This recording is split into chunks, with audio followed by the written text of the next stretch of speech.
We'll start. So, good afternoon once again, everyone, and thank you so much for joining us today for our workshop on navigating uncertain futures. My name is Kanika Mohan. I'm a counselor here at Mind Tribe, and I primarily deal with cases related to anxiety, depression, stress, emotional regulation, and relationship issues. My co host for today is Tiasha. Tiasha, would you like to introduce yourself? Hello everyone. My name is Tyasha. I worked at Mind Tribe as a junior psychologist, and my area of specialization are depression, anxiety, stress, relationship issues, and academic pressure. Now I will hand over the call to Kanika. All right, thank you, Tiasha. Um, so, to start off, a few ground rules for this workshop. First and foremost, this presentation is the intellectual property of Mind Tribe. Please do not take video recordings of this presentation or take screenshots of this presentation.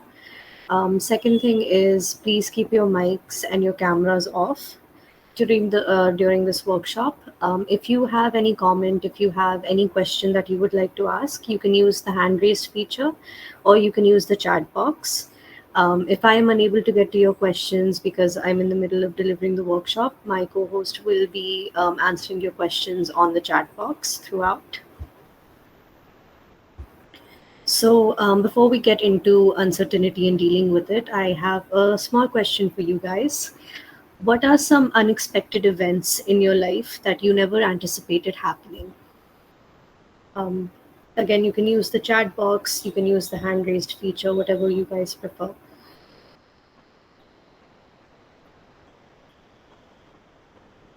Okay, Sri Lakshmi said that she had a big career setback that she never expected. Okay, delayed degree or job, definitely. I feel like many people at one point or the other have gone through that. Losing people I love, definitely. Nobody expects that.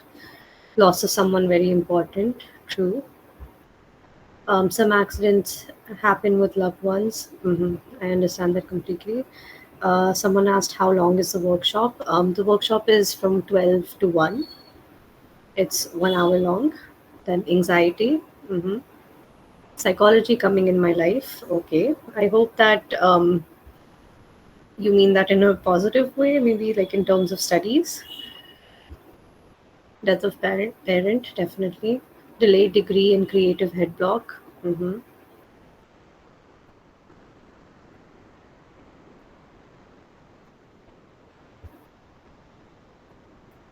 But in something I worked for 7 years, academic failure, career break due to motherhood and family responsibilities. Definitely, a lot of women have to deal with that.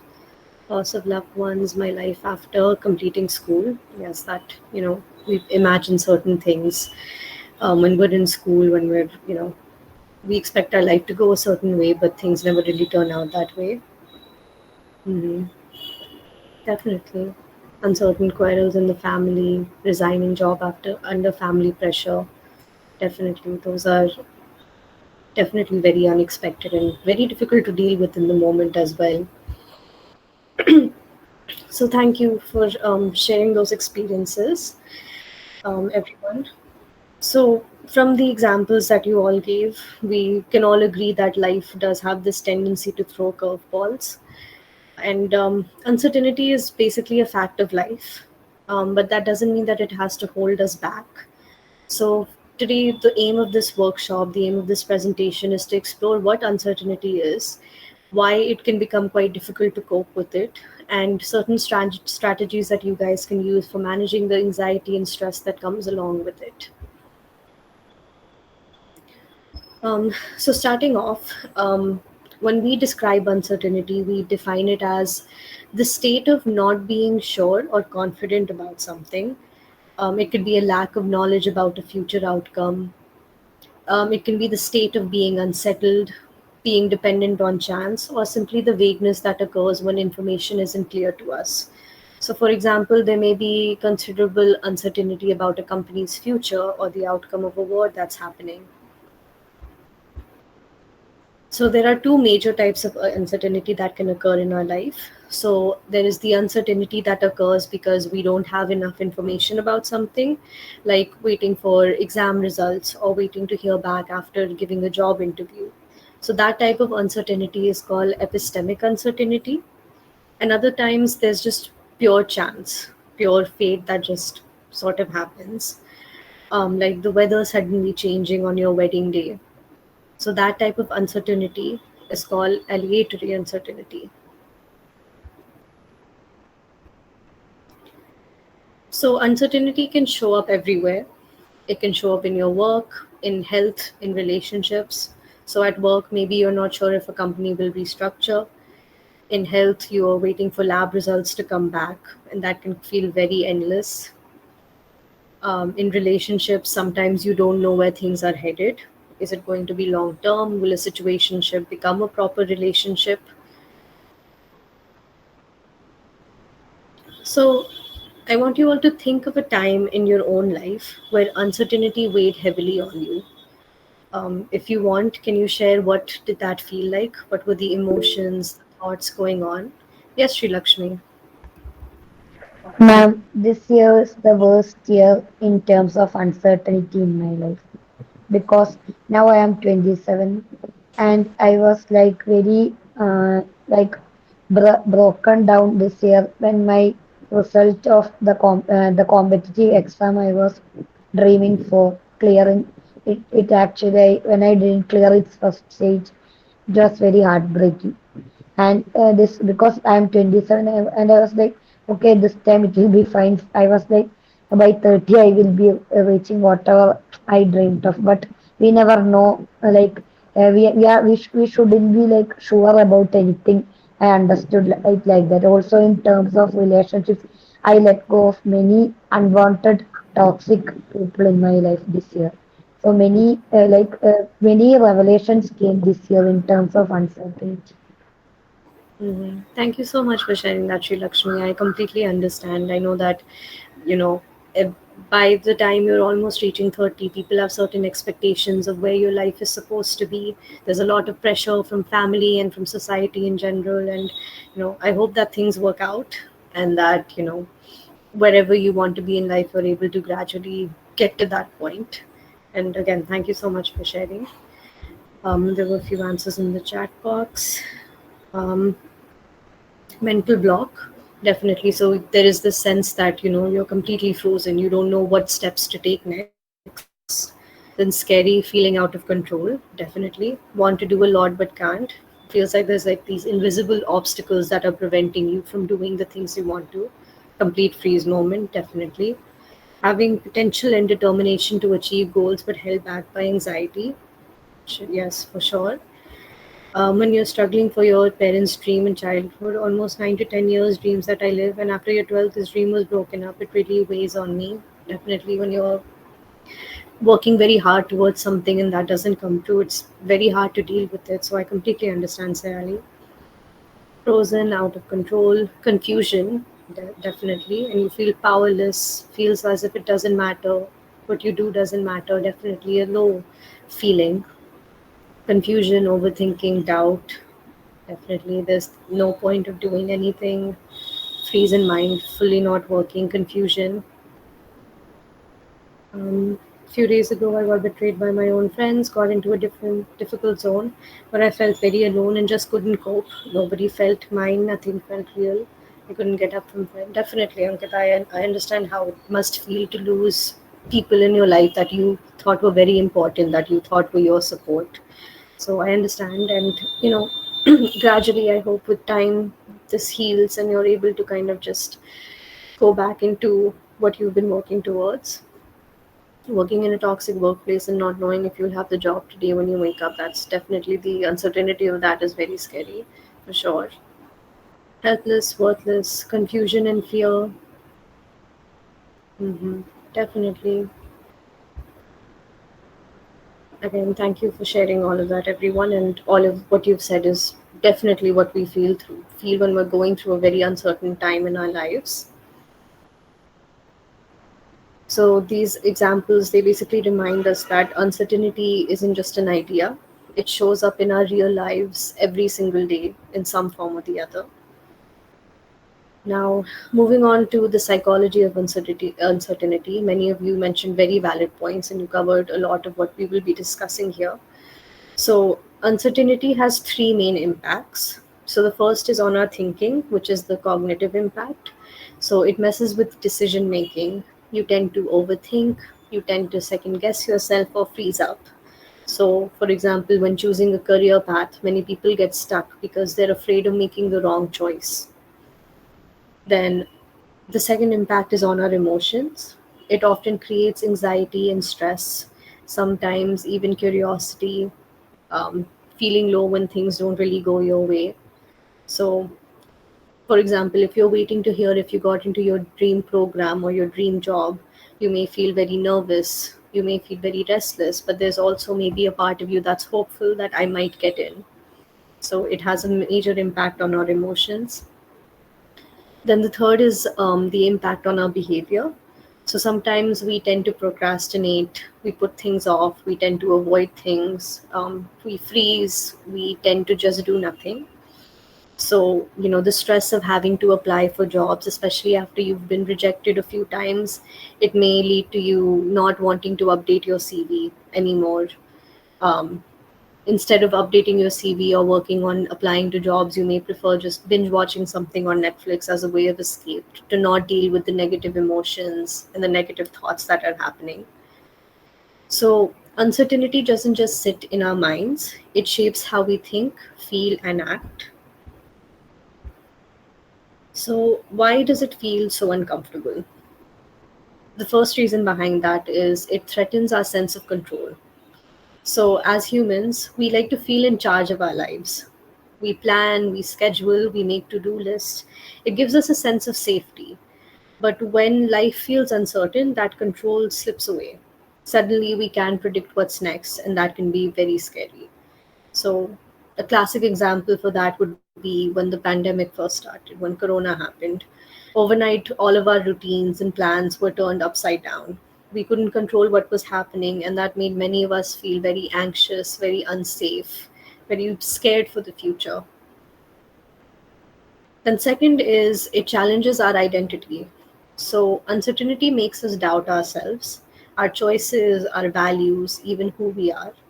So if you worked hard for a for a specific career path, but then the industry shifts or the job market crashes, you may start asking, did I make the right decision? Was all that effort worth it? So it's not just about the future, it's also about your sense of self. Like, am I the right fit for this? Am I the problem in this situation? Common thoughts that we have during that period. Then the third is it just feels plain uncomfortable. So the human brain loves clarity. It likes to put things in neat boxes. Yes or no, good or bad, safe or unsafe. But uncertainty is a gray zone. It's the waiting, the not knowing, and that can be very uncomfortable for us.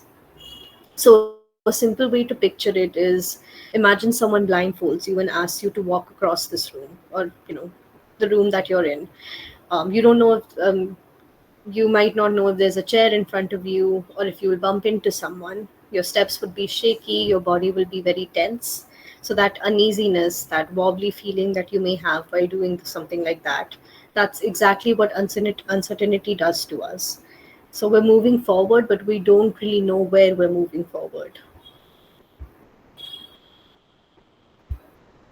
Right. So, before we get into strategies on how we can deal with this uncertainty, we have a short ad break. So just like on YouTube, if it's free, there's an ad. At this point, if you guys want to go and get, drink some water or you want a movement break, you can do that. So, what is one on one counseling? So, one on one counseling is a personalized, confidential session between a client and trained therapist.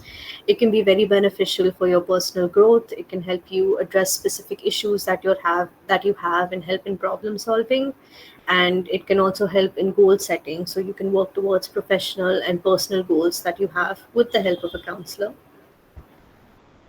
So, one of the biggest misconceptions about counseling is that counseling is only for those who are sick, or you can only take therapy when things are completely at their extreme. In reality, counseling is for anybody who wants to be their best version.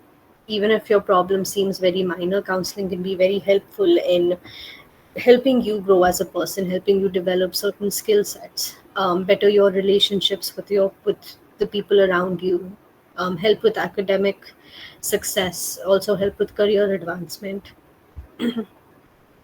So why choose Mind Tribe Counseling? So we are a group of very highly trained counselors. Um, our costs, our charges for sessions are very affordable. It ranges from 800 to 5,000 depending from counselor to counselor. We price our first session only at 449 so that people who are a bit skeptical about therapy, whose first time it is for therapy, they can get a feeler of it and see if that's something they want to pursue or not. And if they do want to pursue it in the future, we have affordable packages so that it doesn't feel like a financially burdensome decision to make.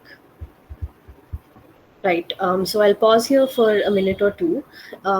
If anybody has any questions related to counseling in general or counseling in Mind Tribe, how to book a session or anything, please feel free to ask.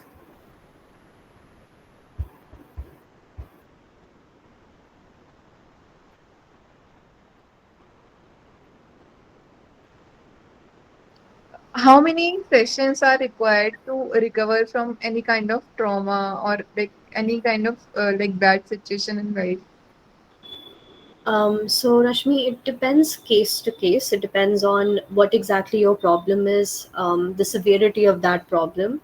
Ideally, 8 to 12 sessions is the usual number that we go for. But if a case is very complicated, very severe, then there may be chances that it could be more than that. But usually, between 8 to 12 sessions is the ideal number.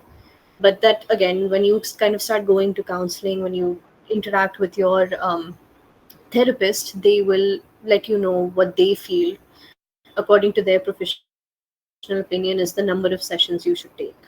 Okay, and one more query, like what should be the gap between the counseling session, like first session I'm taking and then second?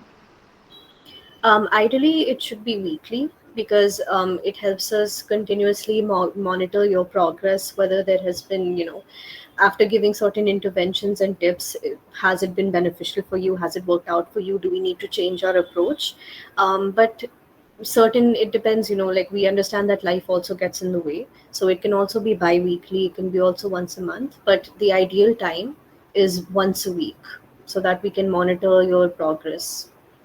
And after a point, if we feel like you're doing better, from once a week we can also change it to like the bi-weekly and once a month we're talking about. So again, it depends on your case, but once a week ideally is the time. Okay, thank you. No worries. Yes, Samreen. Yes, Hello. ma'am. Yes, hello. I just wanted to know, like, how should we know that this technique or this therapy should be followed, uh, to this type of client? How should we know that? Um, so basically, I'm assuming you're asking from the perspective of someone who's interested in psychology or a psychology student. So I it really depends on what you feel is the most comfortable approach to you. So as a psychologist, as a counselor, there are certain techniques that we feel is the way we think about how this could help a client. Like, for example, CBT. People who really believe in CBT believe that your cognition, your behavior, your emotions, and your situations, your physical health, they all get impacted by it. So by using CBT, they want to do follow like a holistic approach in terms of dealing with the client. Some people personally are very spiritual as counselors or something like that, so they may use things like mindfulness based techniques or ACT, acceptance and commitment therapy, which they feel has more of a which kind of resonates with their own personal values. And then it depends again on the case of the client that you have. So there may be certain clients who are very fixated on their values, on the rules that they've set in life. So maybe something like acceptance and commitment therapy would help them in that situation. There are people who are a lot more practical, who have a lot more insight into their problem. So something like CBT, which is very rational, can be beneficial to them for that specific way. So these two things are primarily what we kind of look into. I hope Mhm. that answers your question. Yes, ma'am. Ma'am, also like after doing masters, we are allowed to do counseling, right? So like, do we need to do some like extra courses in specific therapies to get expertise or specializations in that therapy, Um, like the CBT expert and all and all? they can definitely help. Getting diplomas in a specific type of counseling, they will definitely help your skills. So if that's something you want to look into, definitely. A lot of times after that, if you are in a company that has supervision, so if you have a proper supervisor, that also works. If you cannot afford a diploma course right now or something like that, there are also several online courses that are completely free that help you build your skills on it. But I definitely feel like it is beneficial to do like a diploma and stuff like that, because still masters, it's very theoretical, and our masters covers very various different aspects of psychology, not just one aspect of it, or counseling necessarily. So it helps to kind of streamline it by doing these courses, because then your focus can be on all the skills that you need to be a good counselor. So Oh, definitely look into it. okay, ma'am. Thank you. No worries. Hello. um, yes. Yeah. Ma'am, can you hear me? Yes, I can hear you. Okay. My question was, when I'm looking out for counselors, Hmm. um, I find that all most of the counselors are very young. So is it possible to get someone like more experienced, or age-wise also a more senior person? Because younger people can be quite still immature, right? Mhm. I mean, again, I understand your hesitance. I know that there is a specific perception that a person who is older must be wiser and all of that. So I get your preference for it. We do have people in the company who are very senior, who have been doing this for many, many years. If you go on our website, if you go to the All Counselors page, you can have kind of a look and see. Um, Once you kind of get their contact details and stuff like that, if you want to talk to them, you can also just ask them about their qualifications before you commit to anything. How long have they been doing this, and what their experience has been so far and everything. But even though I understand your hesitance with young counselors, I would say that psychology in India specifically is a very up and coming field. So the traction that it has gained in the past 5-10 years is why we have so many young people in this field, because you know it wasn't as popular as it was in the early 2000s or even the 90s, because there was so much stigma surrounding mental health. So you will find a lot of young counselors, fortunately, unfortunately, because of the importance that we now understand of mental health, and how this generation, Gen Z, millennials, understand that we do need proper counselors and psychologists. So our age and our immaturity and our personal life aside, we definitely are professional, and we know how we're supposed to deal with a client and all of that. We would not be in this profession, or we would not be hired if we did not have those skills. But again, you can definitely go on our website and you can find older counselors. And overall, you can always just look even outside of Mindtribe if you want to. But we do have some very experienced counselors who've been doing this for a while. So I hope that answers what you asked. Yeah. Thank you so much. No worries. I have one more question. Can I ask? Yeah, for sure. Yeah. Actually, the thing is, I wanted to know, like, in case I want to work on a specific area Mm-hmm. or a specific habit also. Mm-hmm. So, is it possible to get help for that, like something kind of a mentorship?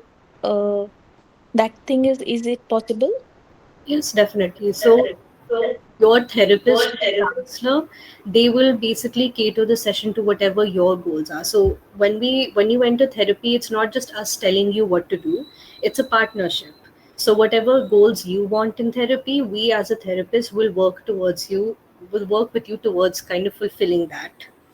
So, if you want to work on kind of removing a bad habit, we will come up with a plan together to help you kind of remove that bad habit. So, we will monitor your progress, we will see what is working or not.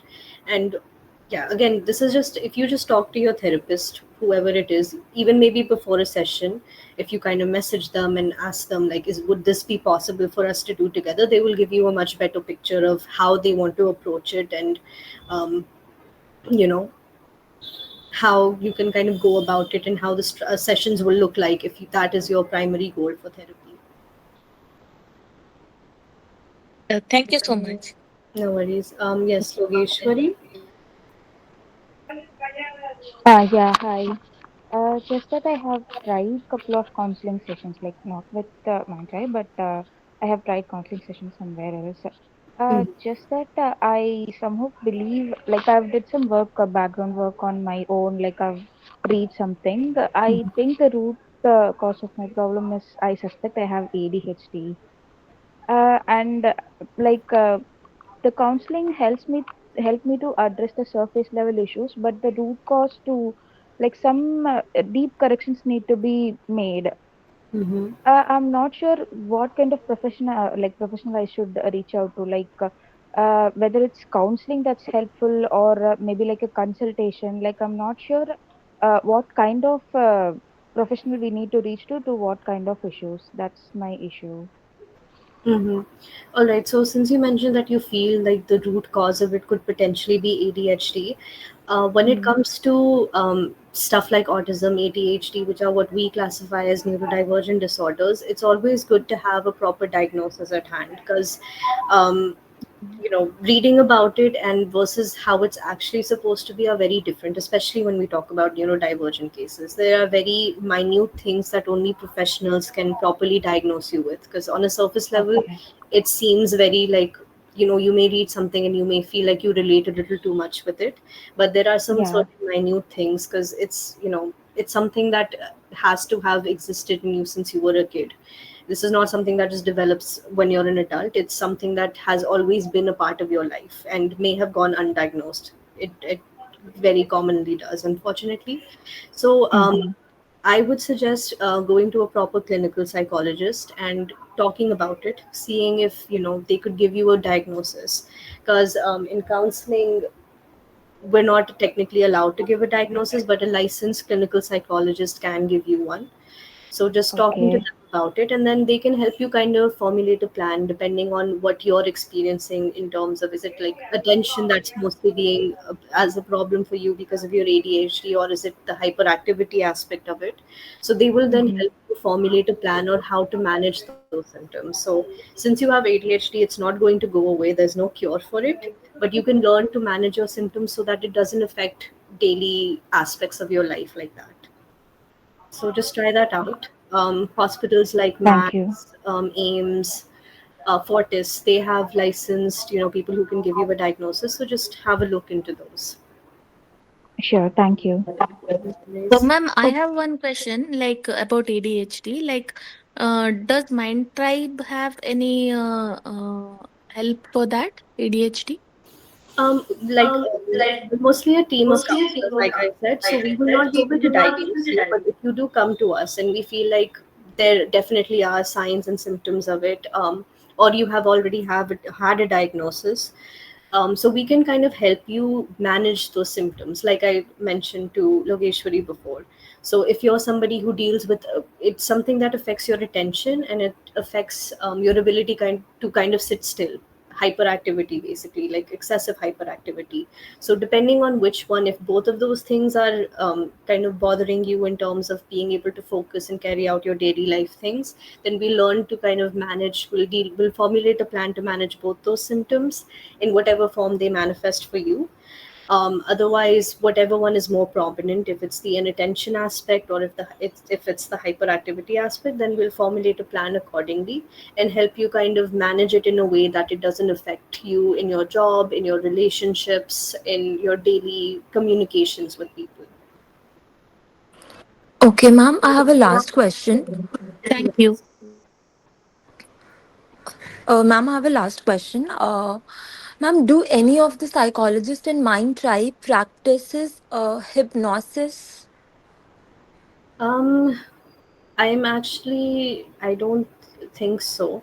I'm not aware of a psychologist that does, but you can definitely reach out to our office and let them know that you have like this requirement that you want someone who does hypnotherapy. If there is someone who is available or somebody who does it in the company, we will definitely let you know. But as far as I know from the colleagues that I interact with and everything, I don't think someone outright does hypnotherapy. But once again, that there are many people in the organization, so I'm not aware of everyone's specializations. So you can reach out to us on our like company's number. I will be kind of sharing the details of that towards the end of the workshop, and you can reach out and just mention to them that this is what I want. Do you have that available? And we'll get back to you promptly whether somebody does it or not. Okay, ma'am. Thanks. All right. If there are any more questions related to therapy or how to book a session at Mind Tribe, you can put it in the chat box and my co host will answer the questions related to it. Right. So, moving on to some of the common reactions have when we face anxiety. We already sort of discussed this, so I won't be taking too much time with it. So, like many people mentioned, there is avoidance, there is anxiety and stress that comes along with dealing with uncertainty. There's also a sense of anger, a sense of frustration of why aren't things working the way that I want them to. Depression in the form of low mood, in the form of not enjoying the things that you used to previously enjoy. And again, that sense of irritability of why are things not working out my way. So, how can we manage this? What are some strategies for managing specifically the anxiety and stress that comes with uncertainty? So, there are three ways to go about it. There are relaxation techniques, there are problem solving strategies, and self care activities. And we'll go with them. Yeah, we'll understand them one by one. So, coming to relaxation techniques, so deep breathing, meditation, yoga, or even something as basic as stretching your mind can really help you calm the mind when you're feeling stressed and anxious. Um, a very small activity that you all can do when you're feeling very anxious because of waiting for a result for something, or because of the uncertainty that you're facing for whatever xyz reason in your life. It's very basic, just taking 5 deep breaths, so inhaling through your nose and exhaling through your mouth, just continuously. So it won't solve the uncertainty in that moment, but it definitely lowers anxiety and stress in your body. It helps your body to temporarily relax while and when you temporarily relax, it will help you kind of formulate a plan. It will help you think more clearly on how to get out of that situation. Because when you're in that state of being anxious and stressed, you may not be able to think clearly of what to do now. So it becomes important to find a relaxation technique that helps you so that you can think more clearly in terms of things.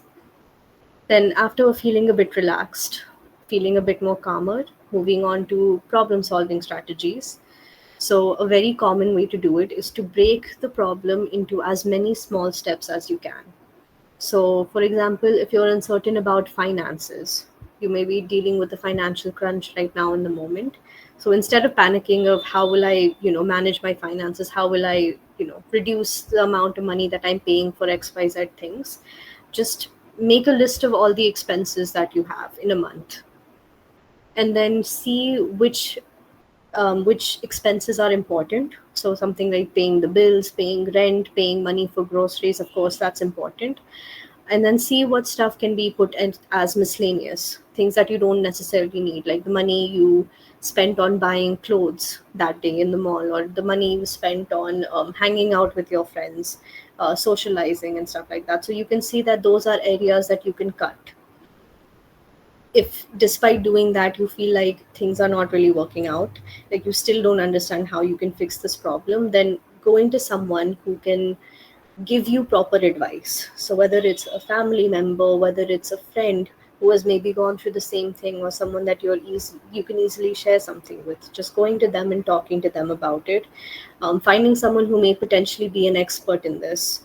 So maybe someone in your family deals with finances, and they can have a look and they can suggest ways that you can cut down on certain stuff.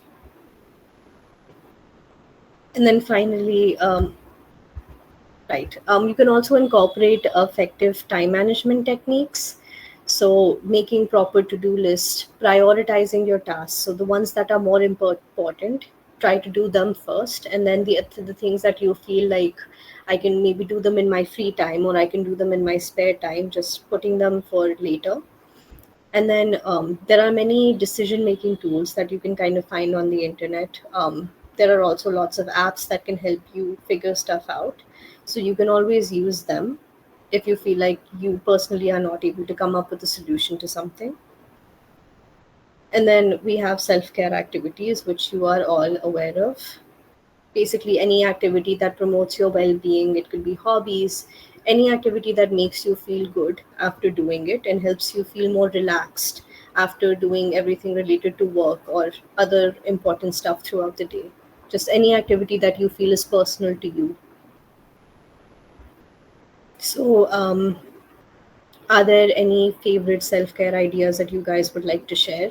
Maybe it could, if someone hasn't thought about it as a self care activity, somebody, they might get a bit influenced by you and try to do it whenever they have the time to.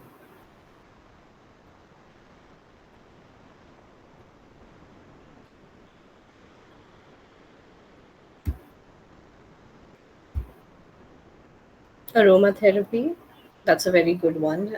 Having scented candles or scents around you can be very calming. Going on solo dates, that is really cool. Having some alone time, spending time with yourself to connect with yourself is very important. Gym, skincare, dancing and singing for mind, definitely. Cooking favorite food, just put a smile on my face and thinking that I love myself unconditional. Practicing self love, definitely very important. Cleaning room, cold shower, definitely a massage, very relaxing for sure. Then cooking, cleaning my space, definitely. Decluttering can also be a very good form of like putting yourself together, feeling a lot more calmer. Mhm. All right. Thank you. Skincare. Yes, skincare is a very good one. Sleeping well and favorite food, eating well. Definitely. Taking out the time and just buying your favorite food, eating it at some point, indulging a little bit of, indulging yourself is very important, a very core essential of self care. All right. Playing with pets, definitely. Right. So many of you have covered a lot of potential self care activities. So, meditation, meditating can help you calm down. That's one thing that you all can consider. Reading, if you're an avid reader, then reading can be very calm. Yes, spending time with your parents, spending time with anybody that you are close to, spending time with your loved ones can also be very calming. Then cooking, having a spa day, like someone said, skincare and all of that. Listening to music, learning something new. If there is a specific hobby or a specific activity that you've always wanted to try out but haven't gotten time to, then I do kind of suggest that try to take out time, whether it's 5 minutes or 10, 15 minutes of your day, and just see if it's something that you want to kind of pursue, want to continue. Writing whatever is on my mind, definitely journaling is very important. It can be very beneficial for your mental health. Right. So now, moving on to a very, very important skill that helps us deal with uncertainty. Um, it's what we know as resilience. So, resilience is that inner strength that helps us bounce back. It's not just about surviving tough times, but it's actually growing stronger through them. So, when we hear the word resilience, many of us imagine someone who never gets upset, never breaks down, someone who is always strong. But resilience is not about being unshakable, it's about being flexible. So, the example that I like to give is to think of a rubber band. So, if you stretch it too far, it will obviously break. But when it's stretched within its limit, it bounces back to its original shape. And that's what resilience looks like in people too. It's our ability to bend without breaking, basically, our ability to recover after setbacks. So, coming on to why building resilience is important in the face of uncertainties. One reason is because uncertainty, like I mentioned before, is unavoidable. So, you can't control the economy, you can't control the choice others make in your life. You can't, you can't control sudden life events that just happen. But what you can control is how you respond to it. So, resilience, having resilience as a skill, is something that gives us that flexibility to deal with whatever comes our way. Another reason is because it stops us from getting stuck. So, without resilience, uncertainty can make us freeze, like we've discussed. So, we procrastinate, avoid decisions, or spiral into worry. With resilience, we take one step forward, even when the whole path isn't clear. So, for example, if you're somebody who's applying for higher studies, the process can be very uncertain in itself. So you have to wait for results. If you're planning to go abroad, then you have to wait for visas, wait for funding. So the people who are resilient, they're prepared, they keep on applying and learn that instead of shutting down with anxiety, I have to plan in a way that things work out despite not everything being in my control. Then another reason is because it protects our mental health. So resilient people still feel stress, but they bounce back a lot quicker. So they don't let one setback define them. And this matters because long term uncertainty can lead to burnout or hopelessness in our lives. So, having resilience can act as a protective factor that may make sure that that burnout and that hopelessness doesn't affect us. It doesn't affect our health, our mental health, and our physical health. And then finally, because it turns challenges into growth. So every time we get through uncertainty, we learn something about ourselves. Maybe patience, creativity, or even just strength, or skills that you didn't know you had until you had to face a situation which made you use that skill set. So over time, this builds confidence. I have handled tough times before, and I can handle the next obstacle that's going to come my way. That is kind of the mentality that you develop when you have resilience. Now, like I mentioned, resilience is a skill, and like any skill, it's something that you can kind of build. You can develop it as a person. So right now, I'll take a very common example, and we'll walk through the steps on how you can build your resilience. So our example is, imagine someone who's a young graduate. They finish their degree and start applying for jobs, but months go by and they don't hear back from most places that they've applied to.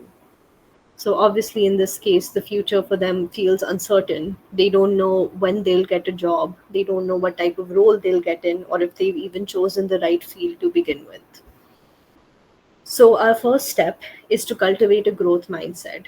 So instead of thinking I'm failing, they tell themselves that this is a tough job market, and it because it's such a tough job market, it doesn't reflect my worth as a person. After kind of thinking realistically, after thinking positively, they set a small daily routine for themselves. So updating your CV, reaching out to one new contact within your field in a day, and then applying to two jobs per day, going on LinkedIn, going on whatever job website and applying to two jobs per day, and keep on just kind of going with it every day. So that's building a growth mindset, thinking rationally, thinking positively, and focusing on how you can concentrate your effort into the right things. Then our second step for building resilience is leveraging strengths and resources that we have. So in this situation, this person of ours, they could make a list of what they have, what strengths they have, and specifically in relation to what will help them get their dream job. So, this is a common question in job interviews, and it's also something that we list in CVs. We list our skill sets that are relevant to our job, as well as personal skill sets that employers look for. So they can list that, see that these are the things I'm good at. And while you make that list, they can also kind of look at the areas that they lack in, which might be the reason why employers aren't choosing their CVs or aren't, considering them further for the position. So when they find those weaknesses, they might, try to find online courses to help them build that skill in their respective profession. You can try to do internships, you can try to do some volunteering within that field to build certain skills throughout. So that's leveraging your strengths and also working on your weaknesses. Then developing good coping strategies is very important. So like we kind of talked about, having self care activities and relaxation techniques, those are some very important coping techniques that can help. So instead of spending all day worrying about the uncertainty of whether I will find a job or not, you can balance your time with exercise, hobbies, and rest. Just taking some time out for yourself, connecting with yourself, so that you can build that resilience and deal with the stress and the anxiety that comes with the uncertainty. And finally, our fourth step is having a strong support network, or just forming connections.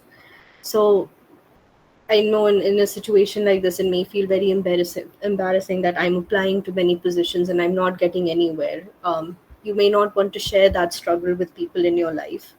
But sometimes when you do share it with people that you feel comfortable with, that you feel safe with, you might find out that they have also gone through a similar situation in their life. And your friends in that situation will remind you that this is not something that is specific to you, and many people go through it.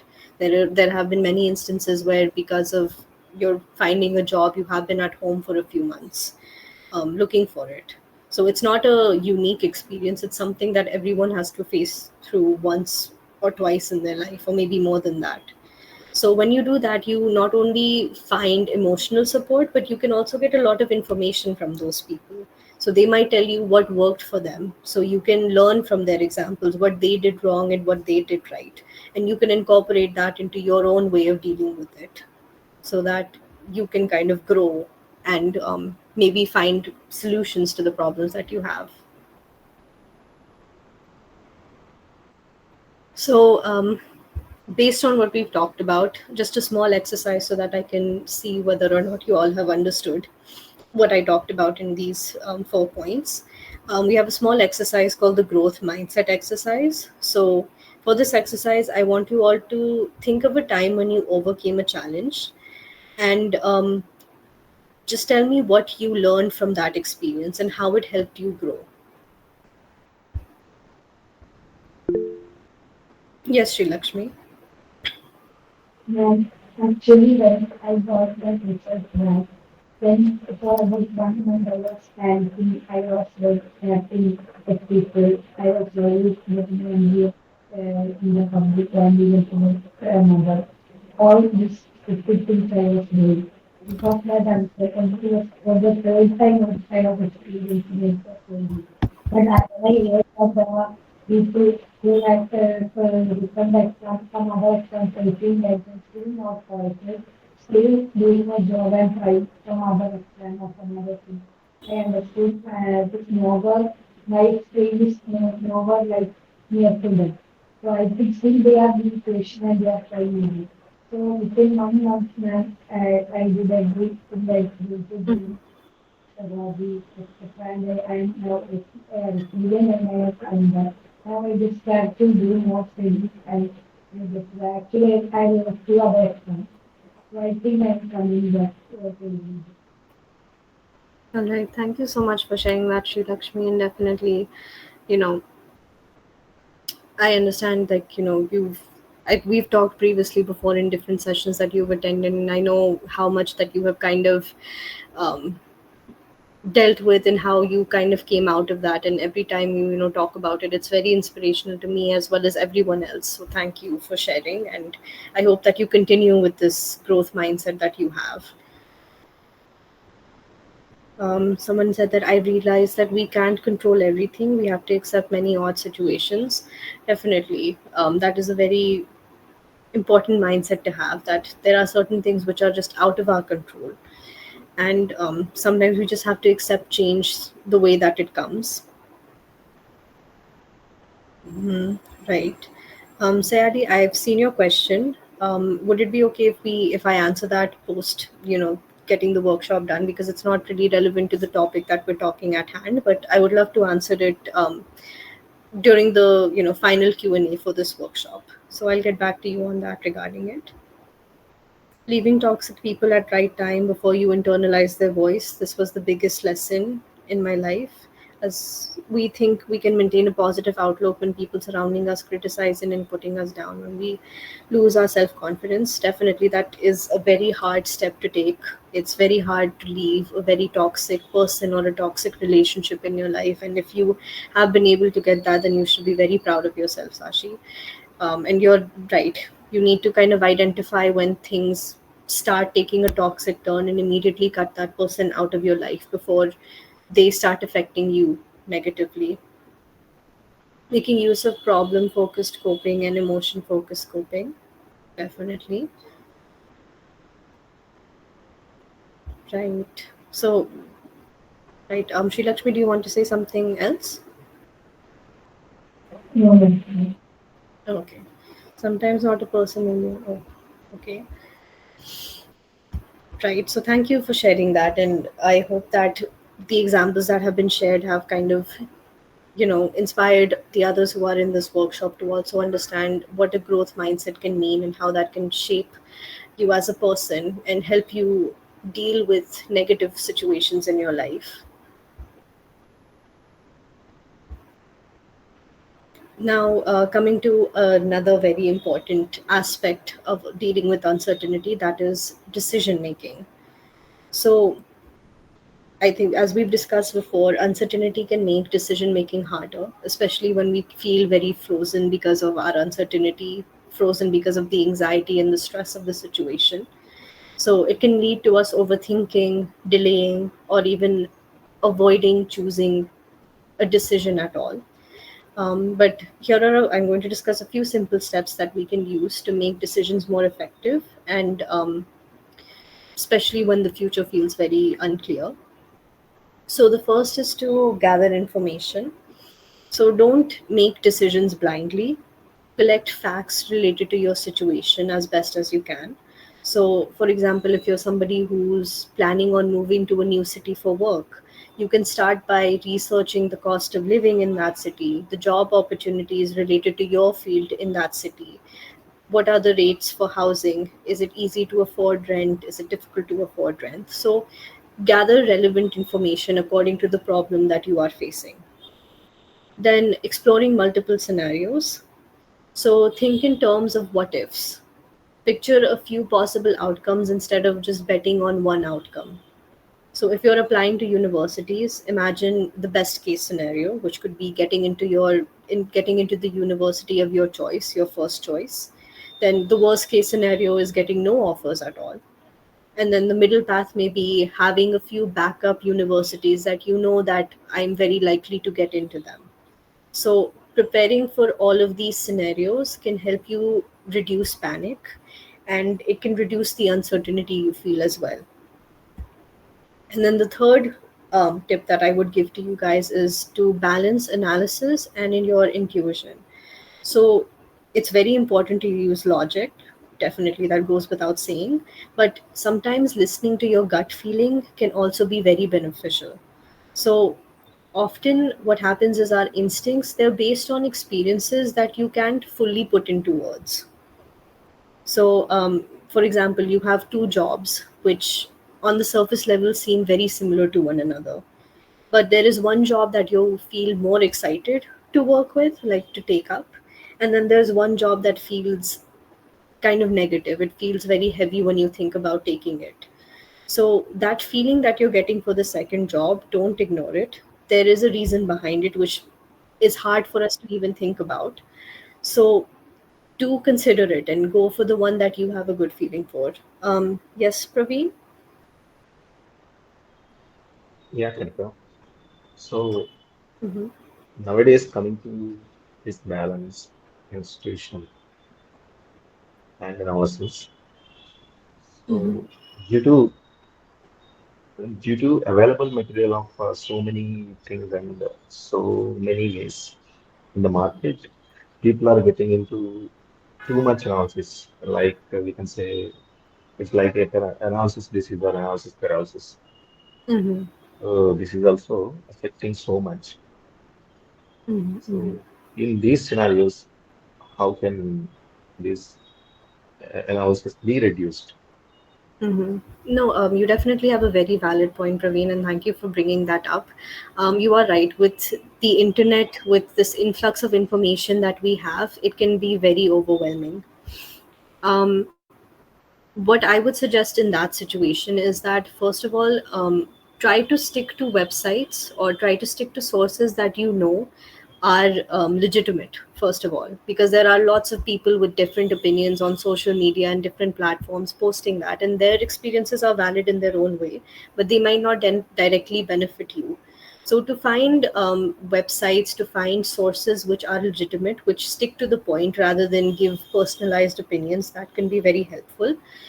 Second, if you feel like the internet is just overwhelming despite you doing that, then if you know someone personally who has gone through a similar situation like you, whether it's in your family, whether it's a friend, whether it's even a work colleague or an acquaintance, then maybe talking to them about their experience, what helped them personally, and what, if you have any questions, you can ask them rather than looking it up on, the internet or through social media. um, the third is to set a limit for yourself of how much scrolling you're going to do in a day about that specific topic that you're researching on, the information that you're taking. So rather than, I understand that it's very easy to just get completely drawn into reading multiple websites and posts about a specific thing, but setting up maybe a timer for yourself, or having a number in your mind that I'm going to read maybe just 3 articles related to this, again from the sources that you think are legitimate, rather than, going on something like Reddit or Quora, where people have multiple opinions, some positive, some negative, which can just throw you off guard, and make you question whether this is the right decision or not. But going through actual websites that are important, like for example, if you're choosing universities, it's best to just you go use the university's official website to understand what they want to kind of tell you about, what the experience of other students is, or what they want to tell you about how housing can look like for that uni, or what courses they offer. So it's best to just stick with them rather than going on other websites and hearing other people's opinions. So knowing kind of that difference. And like I mentioned as my last point, sometimes it's also just a matter of your gut feeling. If you feel like despite the amount of research that you're doing for this, it just does not feel right, it still makes you feel anxious, even if you have the relevant information, then maybe your body, your mind is trying to tell you something, and you need to kind of focus on what it's trying to say. So I hope that answers your question. All right.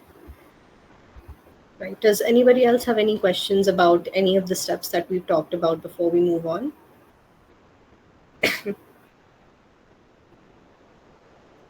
If you can give me a thumbs up if there isn't anything. Okay. Okay, somebody raised their hand, I think.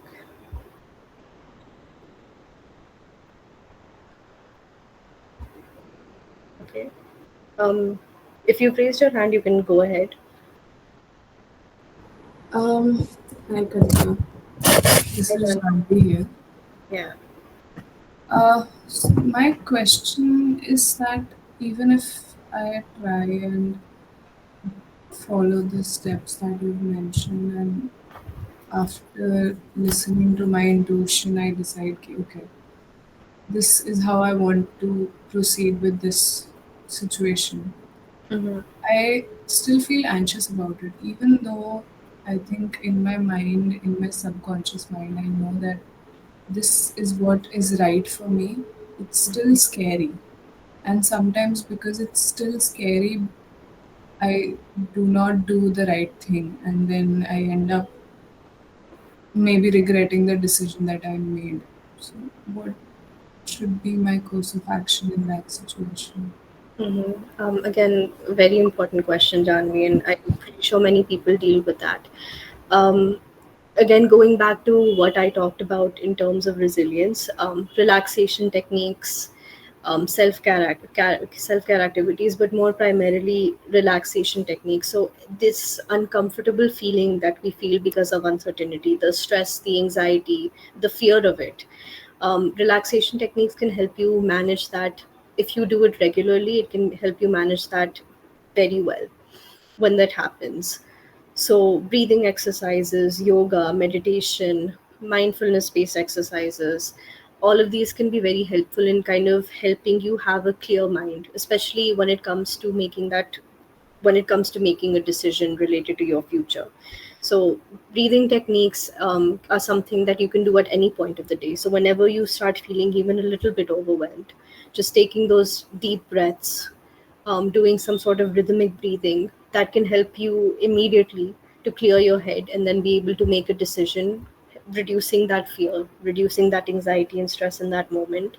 The second thing is, despite that, if you still feel like it's still there, maybe having someone like a parent or someone that you trust, a partner, a friend, you can have them act as a catalyst. So when you're very scared, when you feel very emotional in a situation and you think that your emotions are clouding your judgment, having a neutral person like a friend or a family member can help you.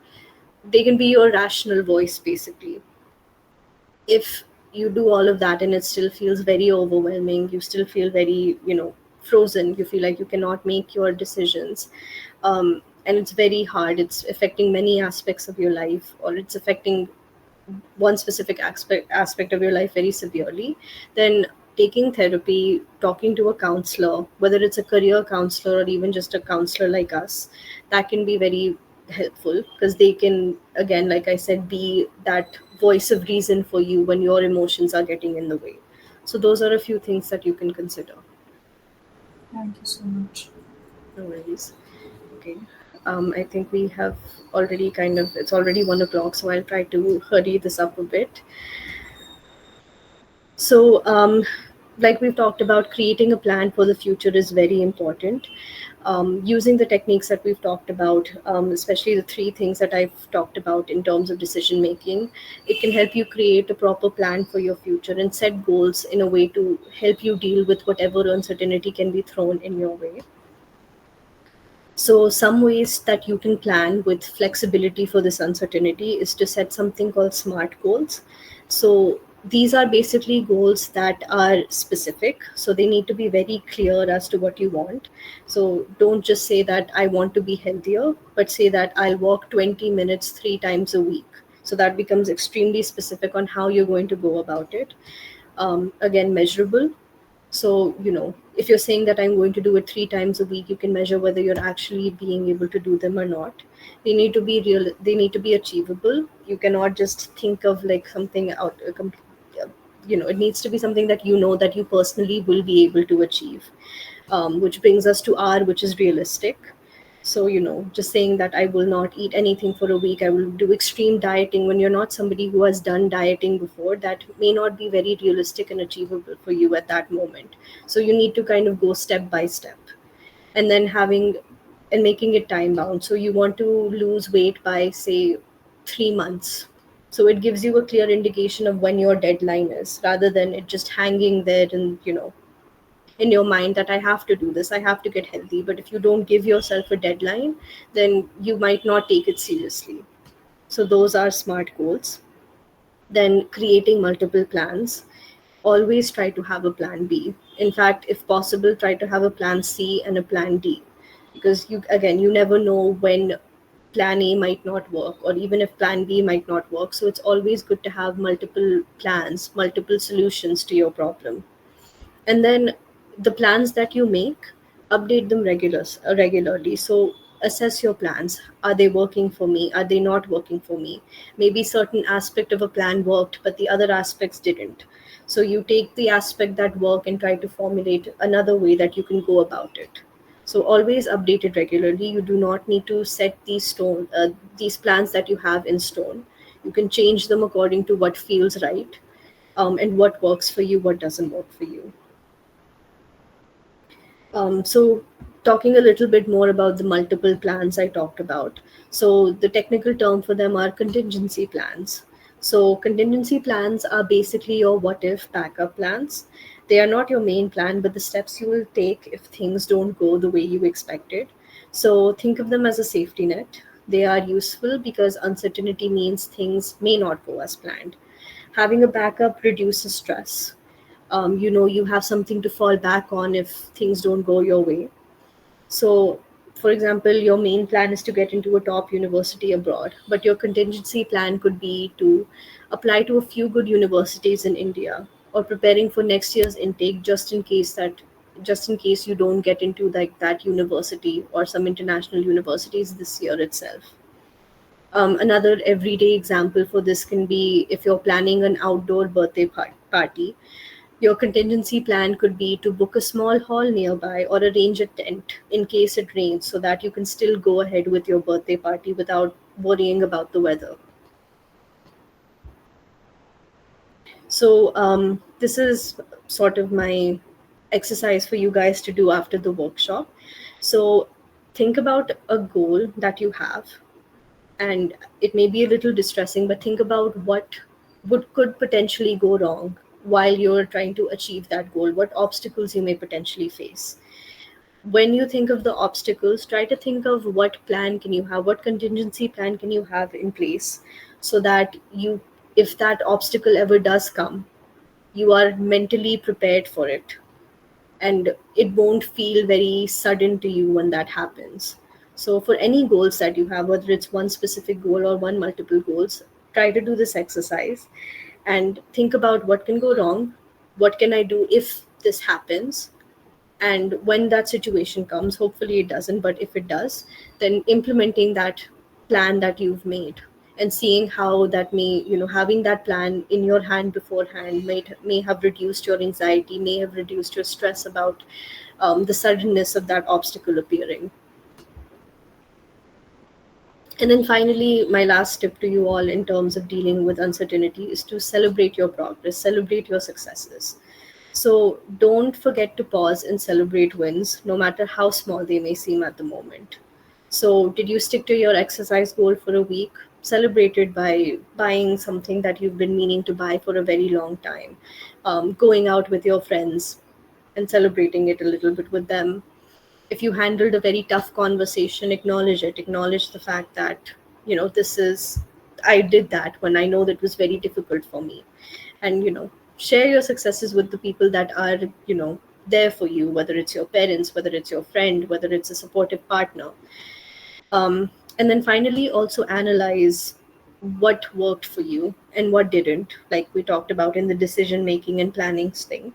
Analyze what worked for you, what didn't, how could you improve further in a situation like that, and keep that in handy, so whenever a situation like that comes up again, you can use your learnings and grow from it.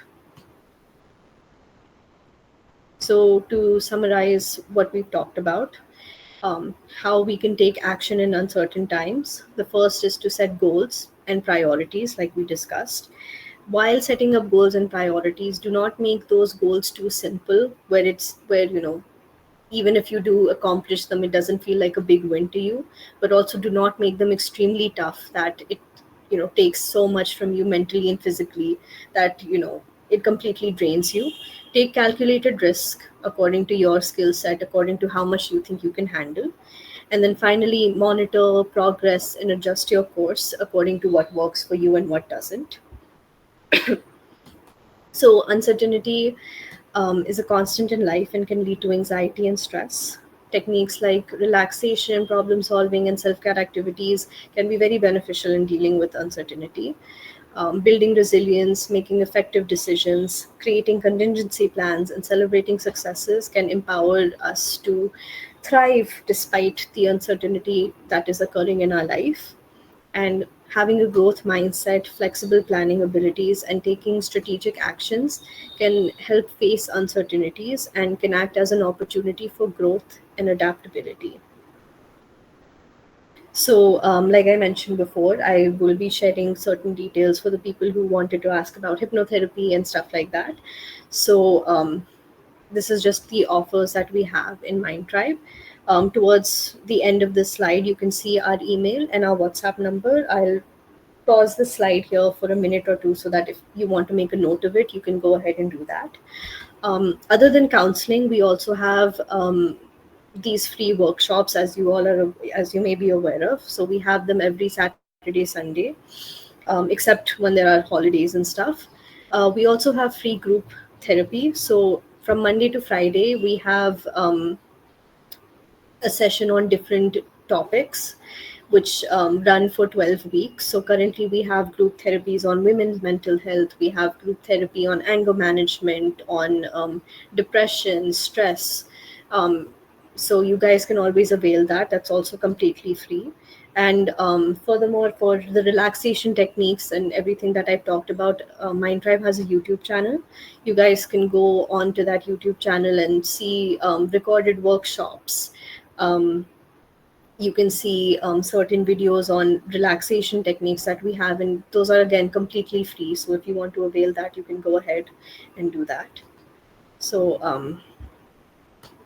thank you so much, everyone, for very patiently listening to me and participating in this workshop. And I hope that whatever we've discussed about can help you deal with any future uncertainty that arises in your life. Right. If there are any questions now, then please feel free to ask. Thank you. Yes, thank you. Hello, ma'am. Yes. Ma'am, I have a question that, ma'am, my gut feeling says that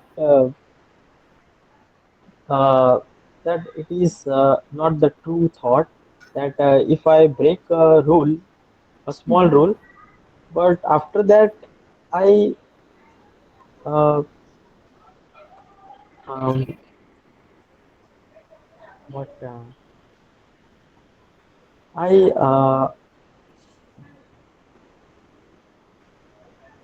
मतलब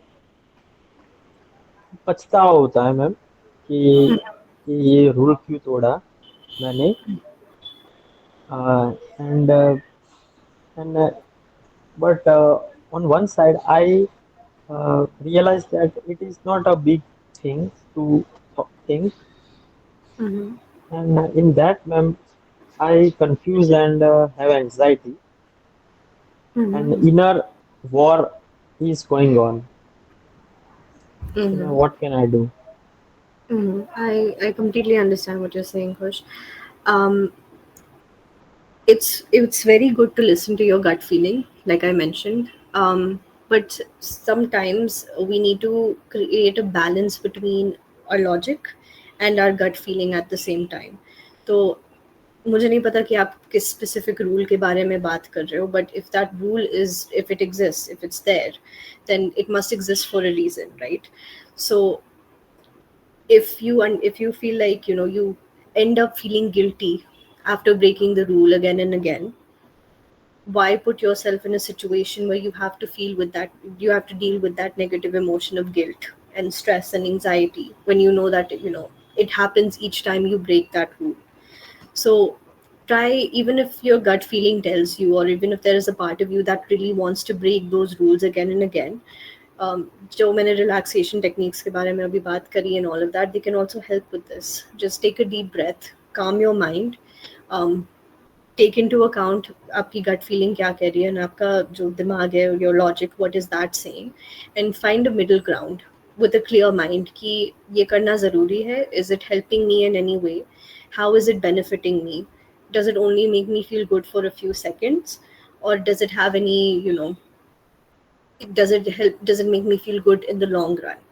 So just thinking about it a little logically can kind of help you understand कि ये मुझे करना चाहिए या नहीं करना चाहिए. And if it still feels very overwhelming, if you still feel like you cannot understand it, maybe talking to someone who you trust, anybody that is close to you who can be understanding of whatever rule that you're breaking. And if you feel like you don't have that type of person, or they're not giving you any useful information, then you can always talk to a counselor here at Mind Tribe, or and we can always help you deal with this loop, this cycle of anxiety that you face. Okay. Okay, thank you, ma'am. You're welcome. Right. I think I had to answer a question, Sayali's question, right? I don't think Sayali is on the call anymore, but all right. If nobody has any more questions, then thank you again so much. Thank you so much for joining in again, and I hope you have a good rest of the day. Hello? Yes. Yeah. I had just one question. I don't know if it it is relevant here, but the thing is about jobs, Mm-hmm. like there people struggle a lot, and then the results are fewer. But there are some jobs where the struggles may be lesser and the results are higher. Mm-hmm. So there's no sort of equality. And but what happens is we tend to keep comparing with others, Mm-hmm. and we are dissatisfied. This I think this happens to most of the people. Mm-hmm. So, uh, you have any inputs on this? Right. So, in terms of jobs not being equal, that is unfortunately not something that any of us can control. Like, that's something that job creation, economists, and whatever that, that area is, those people can kind of deal with that better. What we can do in this situation is basically deal with how we react when we see that certain people have it much more easier than we do. So, controlling your urge to constantly compare yourself. So, if it's through social media, then I would say again to limit the time you have on social media. Um, I understand that can be very challenging, especially in this day and age where everybody is connected through social media.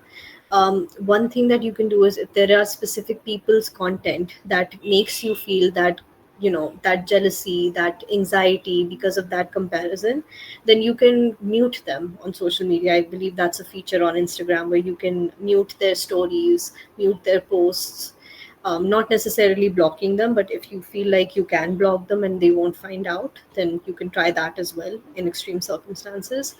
Um,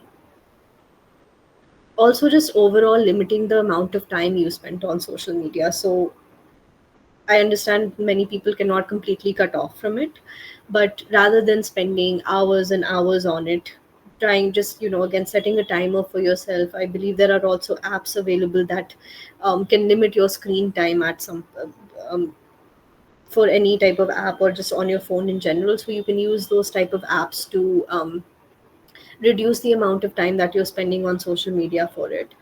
The other thing is just again to think logically, like you kind of said it yourself that there are certain jobs which just are easier and higher paying and stuff like that.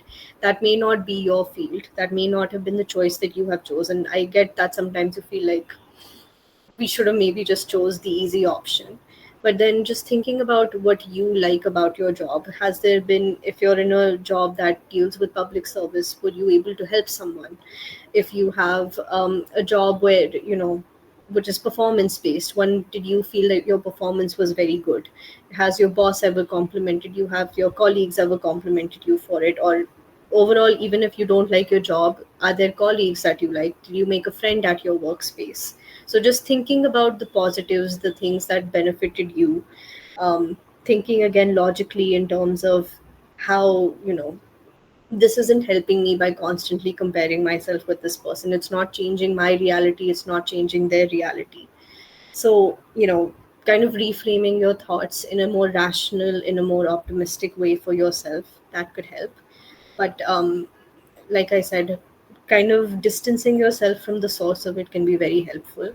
So if there are a group of friends who just constantly talk about how good their job is and that makes you feel uncomfortable, then maybe gradually distancing yourself from them, not hanging out with them as much as you did, distancing yourself a little bit from social media, or at least from the posts that make you feel that way, that could be beneficial for you. Yeah, thank you. Mhm. Yes, Sri Lakshmi. Ma'am, I wanted to add something to that answer, ma'am. Mm-hmm. Ma'am, similar, I had an experience where one girl, she was like not comparing, but still, by that time when I failed, just before that, some girl in my class, that she was the not my friend now, not because she got something I didn't get, but she actually, they all are actually the toxic ones I mentioned. I left yearly because of other reasons. But as time went, when I recently I failed, and they only started from 1 or 2 years before they started preparing for something small, and they achieved. And I was like feeling insecure that time. Kind of, oh, they all got job. They have some, not much. They don't have much talent or caliber like me. Not that too. We can't tell like that, man. Still, we may be thinking like that, right? But and they have achieved at least that. We don't have. We were done so big and we didn't get that. I used to think like that, man. But when I understood, man, everything has a time actually. Then maybe many years we worked, and one single year, things will change. Everything will change for us. Maybe a single day. When I understood, I have seen many examples like this, man. So I thought that that's what that's the way I should think. Instead of thinking they got something fast. So, ma'am, the social media thing, usually people itself revealed to my mother recently why one auntie was her classmate. And she told that I just upload photos in social media so as to have that comfort. Really, I'm not attached. She shared her problems with my mother. Then she told to feel happy, she was sharing her good photos, smiling photos. But really, she was suffering a lot. So we don't need to actually see social media and judging. I also understood that. Right. Thank you so much for sharing that, Sri Lakshmi. Completely valid point. Thank you so much. Right. All right. Thank you so much, everyone. You I want to say something. Yes. I found these workshops from Mind Tribe and the other courses also which you have. They're very simple and very useful in that way. You know, you don't make it complicated. Very simple and very useful. Thank you so much. Thank you so much for that feedback. It means a lot to us that you guys are listening to what we're saying, and this is helping you in some way or the other, and that's our main goal of all the workshops and group therapies that we do. And we do try to keep it simple because we understand not everyone has a psychology background, and it might feel a very kind of complicated and scary if we use very complex terms. So I'm glad that you saw that and praised us for it. So thank you so much. Yes, somebody else has their hand raised. Ma'am, how can we get the information that you told me that you have that free webinar session is going on? So Um, how can we get? I'm so sorry, your voice isn't very clear. Could you put it in the chat box? How I'll. can we get the information that you are giving? You told that there are so many free webinar you have.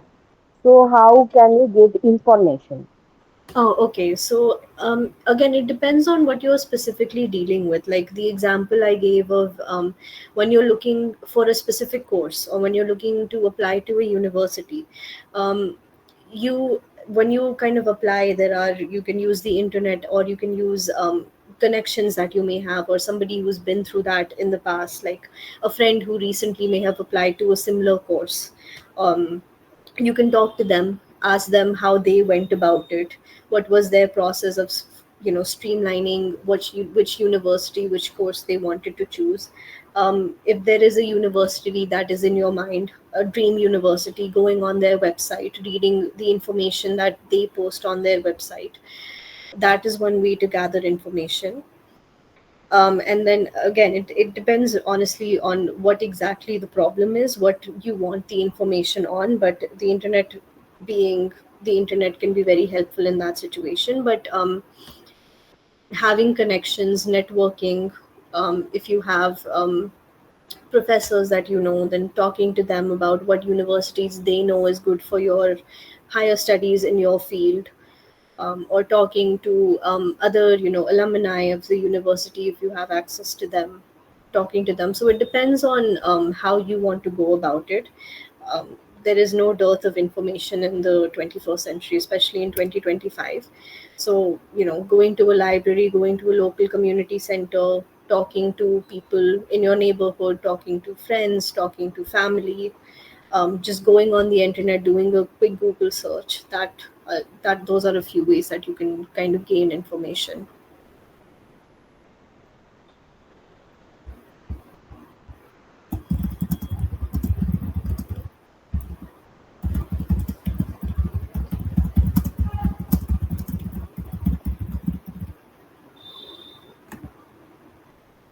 All right.